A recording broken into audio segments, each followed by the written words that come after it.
ஓம் சாந்தி. இன்றைய முரளி 27/3/2025. பாப் தாதா, மதுபன். இனிய குழந்தைகளே, உங்கள் படகை கரை சேர்க்க படகோட்டி வந்திருக்கிறார். நீங்கள் தந்தையிடம் உண்மையாக இருந்தால் உங்கள் படகு ஆடினாலும் அசைந்தாலும் மூழ்காது. கேள்வி: குழந்தைகளுக்கு தந்தையின் நினைவு சரியாக இல்லாமல் இருப்பதற்கு முக்கிய காரணம் என்ன? பதில்: நான் ஆத்மா, நிராகார். நமது தந்தையும் நிராகாரர் என்பதை சாகாரத்திற்கு வந்து மறந்துவிட்டீர்கள். சாகாரத்தில் இருக்கும் காரணத்தால் மனிதர்களின் நினைவு எளிதில் வருகிறது. ஆத்மா அபிமானியாகி தன்னை புள்ளியாக உணர்ந்து தந்தையை நினைவு செய்வதில்தான் முயற்சி இருக்கிறது. ஓம் சாந்தி. சிவபகவான் வாக்கு: இவர் பெயர் சிவன் இல்லை, இவர் பெயர் பிரம்மா. இவர் மூலமாக சிவபகவான் வாக்கு சொல்லப்படுகிறது.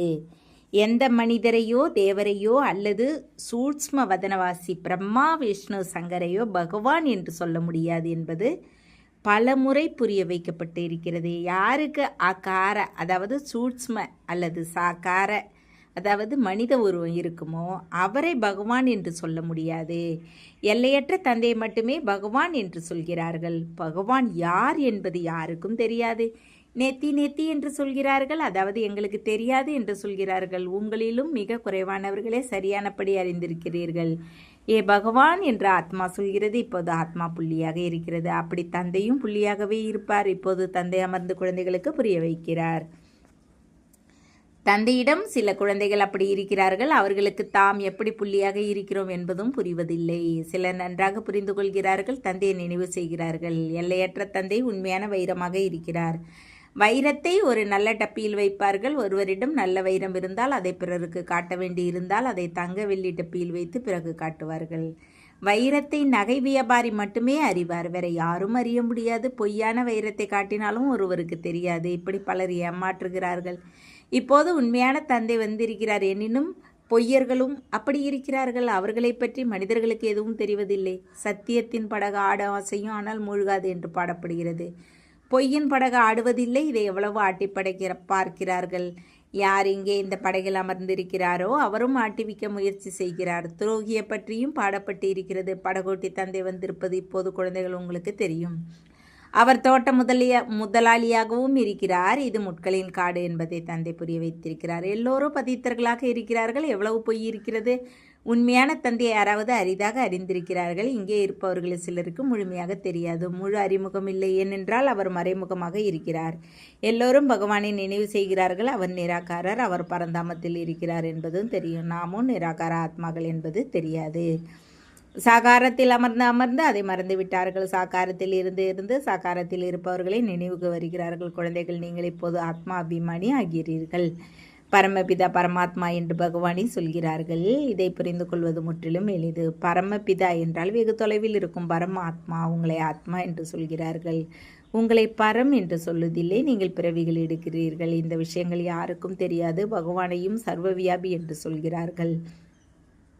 மலைகளிலும் தீர்த்த ஸ்தலங்களிலும் நதிகளிலும் பக்தர்கள் பகவானை தேடி போகிறார்கள். நதி பதித்த பாவனி, அதில் குளித்து நாம் தூய்மையாவோம் என்று நினைக்கிறார்கள். தமக்கு என்ன தேவை என்பதும் பக்தி மார்க்கத்தில் யாருக்கும் தெரிவதில்லை. முக்தி தேவை, மோட்சம் தேவை என்று மட்டும் சொல்கிறார்கள். ஏனென்றால் இங்கே துக்கம் இருக்கும் காரணத்தால் வருத்தத்தில் இருக்கிறார்கள். சத்தியுகத்தில் யாரும் மோட்சத்தை அல்லது முக்தியை கேட்க மாட்டார்கள். அங்கே யாரும் பகவானை அழைப்பதே இல்லை. இங்கே துக்கத்தில் இருக்கும் காரணத்தால் அழைக்கிறார்கள். பக்தியால் யாருடைய துக்கத்தையும் அகற்ற முடியாது. ஒருவர் அமர்ந்து நாள் முழுவதும் ராம் ராம் என்று ஜெபித்தாலும் துக்கத்தை அகற்ற முடியாது. இது ராவண ராஜ்யம். துக்கத்தை கழுத்தில் கட்டி வைத்திருப்பதைப் போல இருக்கிறது. துக்கத்தில் எல்லோரும் நினைக்கிறார்கள். சுகத்தில் நினைப்பவர் யாரும் இல்லை என்று பாடுகிறார்கள். அப்படியானால் நிச்சயம் சுகம் இருந்தது என்பது இதன் அர்த்தம். இப்போது துக்கம் இருக்கிறது. சத்தியுகத்தில் சுகம் இருந்தது. இப்போது கலியுகத்தில் துக்கம் இருக்கிறது. அதனால் இதை முட்களின் காடு என்று சொல்கிறார்கள். முதலாம் நம்பரில் இருப்பது தேக அபிமான முள், அடுத்து இருப்பது காமத்தில் முள். நீங்கள் இந்த கண்களால் எதை பார்த்தாலும் அது அழியப் போகிறது என்று இப்போது தந்தை புரிய வைக்கிறார். இப்பொழுது நீங்கள் சாந்தி தாமத்திற்கு போக வேண்டும். உங்கள் வீட்டையும் ராஜதானியையும் நினைவு செய்யுங்கள். வீட்டின் நினைவோடு தந்தை நினைவும் அவசியம். ஏனென்றால் வீடு ஒன்றும் பதித்த பாவனர் இல்லை. நீங்கள் பதித்த பாவனர் என்று தந்தையை சொல்கிறீர்கள். அதனால் தந்தையை நினைவு செய்ய வேண்டும். என்னை மட்டும் நினைவு செய்யுங்கள் என்று தந்தை சொல்கிறார். பாபா வந்து பாவனமாக மாற்றுங்கள் என்று சொல்லி என்னைத்தானே அழைக்கிறீர்கள். ஞானக்கடலாக இருப்பதால் நிச்சயம் வந்து வாயால் புரிய வைக்க வேண்டும். பிரேரணை கொடுப்பது இல்லை. ஒரு பக்கம் சிவ ஜெயந்தியும் கொண்டாடுகிறார்கள், மறுபக்கம் பெயர் உருவம் இல்லாதவர் என்று சொல்கிறார்கள். பெயர் உருவமில்லாத பொருளாக எதுவுமே இருப்பது இல்லை. பிறகு கல் மண் எல்லாவற்றிலும் இருக்கிறார் என்றும் சொல்கிறார்கள். அநேக வழிகள் இருக்கின்றன. 5 விகார உருவ ராவணன் உங்களை கீழான புத்தி உடையவர்களாக மாற்றிவிட்டான். அதனால் தேவி தேவர்களின் முன்னால் சென்று தலை வணங்குகிறீர்கள். ஒருவர் நாஸ்திகராக இருக்கிறார், யாரையும் ஏற்பதே இல்லை. இங்கே பிராமணர்களே தந்தையின் முன்னால் வருகிறார்கள். அவர்களுக்கு 5000 வருடங்களுக்கு முன்னரும் புரிய வைத்திருந்தேன். பரமபிதா பரமாத்மா பிரம்மா மூலமாக ஸ்தாபனை செய்கிறார் என்று எழுதப்பட்டு இருக்கிறது. அதனால் பிரம்மாவின் குழந்தைகளாக இருக்கிறார்கள். பிரஜா பிதா பிரம்மா பிரசித்தமாக இருக்கிறார். பிராமணிகளும் நிச்சயம் இருப்பார்கள். இப்பொழுது நீங்கள் சூத்திர தர்மத்திலிருந்து வெளியேறி பிராமண தர்மத்திற்கு வந்திருக்கிறீர்கள். தம்மை இந்து என்று சொல்லிக் கொள்பவர்கள் உண்மையில் தமது அசல் தர்மத்தை அறியவில்லை. அதனால் சில நேரம் சிலரை ஏற்பார்கள், சில நேரம் பிறரை ஏற்பார்கள். பலரிடம் சென்று கொண்டு இருக்கிறார்கள். கிறிஸ்துவர்கள் ஒருபோதும் யாரிடமும் போக மாட்டார்கள். என்னை நினைவு செய்யுங்கள் என்று பகவான் தந்தை சொல்கிறார் என்பதை இப்போது நீங்கள் நிரூபித்து சொல்கிறீர்கள். என்னை நினைவு செய்தால் நீங்கள் அழுக்கிலிருந்து தூய்மையாக மாறுவீர்கள் என்று பகவான் சொல்கிறார் என்பதை ஒரு நாள் செய்தித்தாள்களிலும் போடுவார்கள். விநாசம் எப்போது அருகில் வருமோ அப்போது செய்தித்தாள்கள் மூலமாகவும் இந்த சப்தம் காதுகளில் விழும். செய்தித்தாள்களில் எங்கிருந்து செய்திகள் வருகின்றன? இப்போது கூட போட முடியும். நான் பதித்த பாவனர், என்னை நினைவு செய்தால் நீங்கள் பாவனமாவீர்கள் என்று பரமபிதா பரமாத்மா சிவன் சொல்வது பகவான் வாக்கு. இந்த பதித்த உலகின் விநாசம் முன்னால் நிற்கிறது. விநாசம் நிச்சயம் நடக்க வேண்டும். இந்த நம்பிக்கையும் எல்லோருக்கும் ஏற்படும். ஒத்திகையும் நடந்து கொண்டே இருக்கும். எதுவரை ராஜஸ்தானி ஸ்தாபனை ஆகவில்லையோ அதுவரை விநாசம் நடக்காது என்பதும் குழந்தைகள் உங்களுக்கு தெரியும்.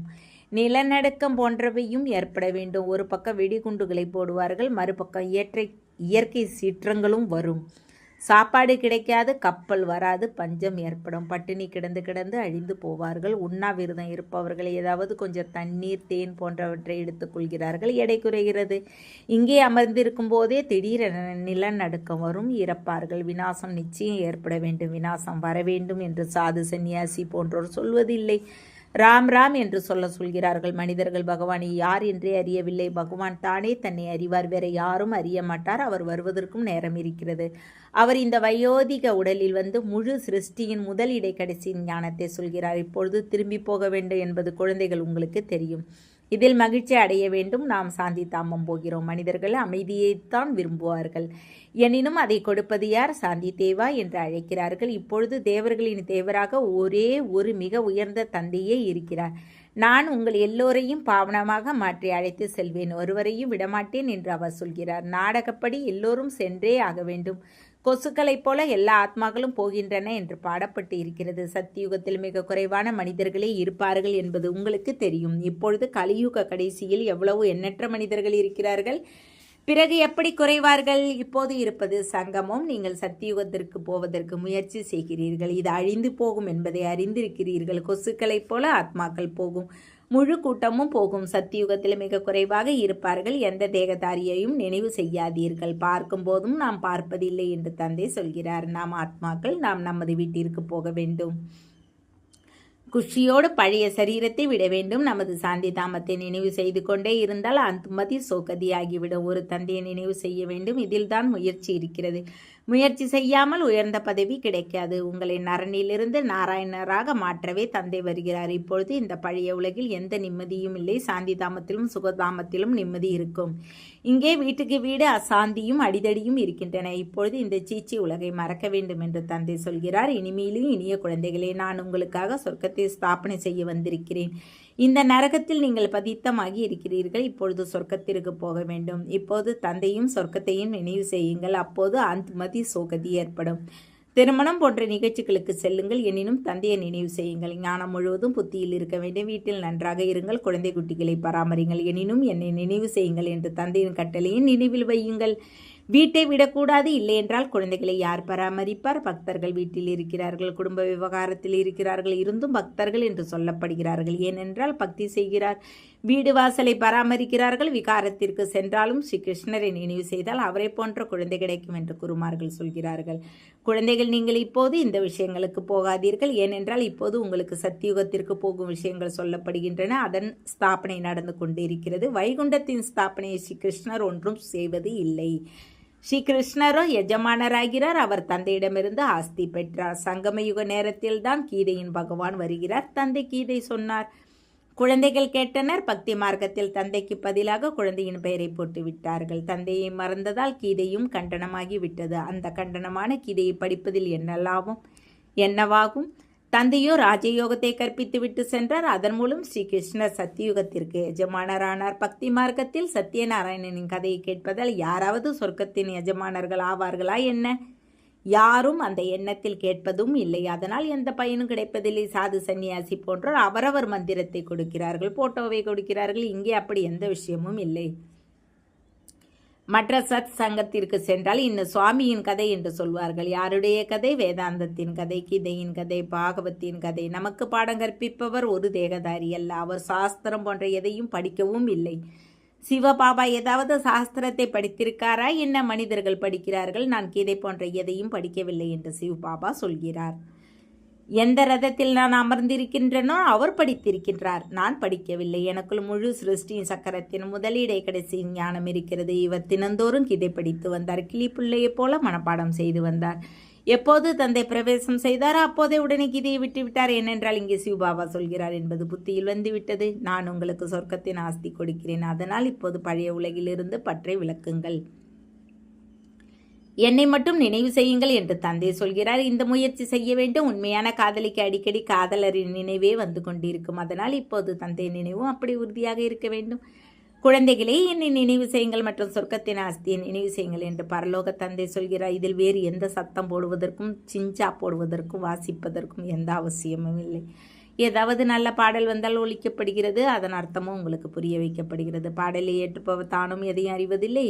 மீரா பக்தியாக இருந்தார். நீங்கள் இப்போது ஞானிகளாக இருக்கிறீர்கள். குழந்தை ஒரு காரியத்தை சரியாக செய்யவில்லை என்றால் நீ பக்தரை போல இருக்கிறாய் என்று தந்தை சொல்கிறார். அப்பொழுது தந்தை நம்மை இப்படி ஏன் சொன்னார் என்பதை அவர் புரிந்து கொள்கிறார். குழந்தைகளே, இப்பொழுது தந்தையை நினைவு செய்யுங்கள். தூதுவராகுங்கள், செய்தி கொடுப்பவராகுங்கள். தந்தை மற்றும் ஆஸ்தியை நினைவு செய்தால் ஜென்ம ஜென்ம பாவங்கள் சாம்பலாகும் என்ற செய்தியை எல்லோருக்கும் சொல்லுங்கள் என்று தந்தை புரிய வைக்கிறார். நேரம் பகவான் ஒரே ஒரு நிராகாரர். அவருக்கு சொந்த தேகமில்லை. அவரே தனது அறிமுகத்தை அமர்ந்து கொடுக்கிறார். மன்மனா பவ என்ற மந்திரத்தை கொடுக்கிறார். இப்பொழுது விநாசம் நடக்க வேண்டும். தந்தையை நினைவு செய்யுங்கள் என்று சாது சன்னியாசி போன்றோர் ஒருபோதும் சொல்ல மாட்டார்கள். பிராமண குழந்தைகளுக்கு தந்தையே நினைவூட்டுகிறார். நினைவால் ஹெல்த், படிப்பால் வெல்த் கிடைக்கும். நீங்கள் காலனை வெற்றி பெறுகிறீர்கள். அங்கே ஒருபோதும் அக்கால மரணம் ஏற்படாது. தேவர்கள் காலனை வெற்றி பெற்று இருக்கிறார்கள். நல்லது. இனிமையான காணாமல் போய் கண்டெடுக்கப்பட்ட செல்ல குழந்தைகளுக்கு தாய் தந்தை பாப் தாதாவின் அன்பு நினைவுகள் மற்றும் காலை வணக்கம். ஆன்மீக குழந்தைகளுக்கு ஆன்மீக தந்தையின் நமஸ்காரம். ஆன்மீக தந்தைக்கு ஆன்மீக குழந்தைகளின் அன்பு நினைவுகள் மற்றும் நமஸ்காரம். தாரணைக்கான முக்கிய சாரம். 1. தந்தையிடமிருந்து பக்தர் என்ற பட்டம் கிடைக்கும்படி எந்த செயலும் செய்யாதீர்கள். செய்தி கொடுப்பவராகி எல்லோருக்கும் தந்தை மற்றும் ஆஸ்தியை நினைவு செய்யும் செய்தி கொடுங்கள். 2. இந்த பழைய உலகில் நிம்மதி இல்லை. இது சீச்சி உலகம். இதை மறந்து கொண்டே போக வேண்டும். வீட்டின் நினைவோடு கூடவே பாவனமாக மாறுவதற்கு தந்தையும் நிச்சயம் நினைவு செய்ய வேண்டும். வரதானம்.